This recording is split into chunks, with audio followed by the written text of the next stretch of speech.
Packet पुन्हा आणल्याशिवाय मी स्वस्त बसणार नाही, तटके साहेबांच्या मागे लागून आणू. होय, मी जेव्हा माहिती काढली, आनंद गीते जातात कुठं मग?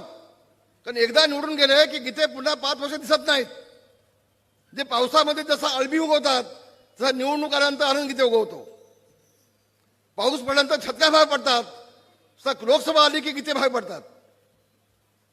या माणसानं या कोकणाभोवती सतत 7 वेळा अन्याय केलाय. 7 वेळेला निवडून गेले, काही केलं नाही. बांधवांनो, भगिनीनो, 10 व्यवसाय हे केंद्रामध्ये मंत्री होते, अवजड मंत्री होते. अवजड मंत्री 5 वर्ष विलासराव देशमुखांकडे होतं. त्यांनी लातूरमध्ये 10,000 मुलांना नोकऱ्या लावल्या. आनंद गीतेंना मी सवाल विचारतो, गीते साहेब, तुमच्या 36 वर्षाच्या कालावधीमध्ये तुम्ही किती मुलांना नोकऱ्या लावल्यात? किती कुणबी समाजाच्या मुलांना नोकऱ्या लावल्यात?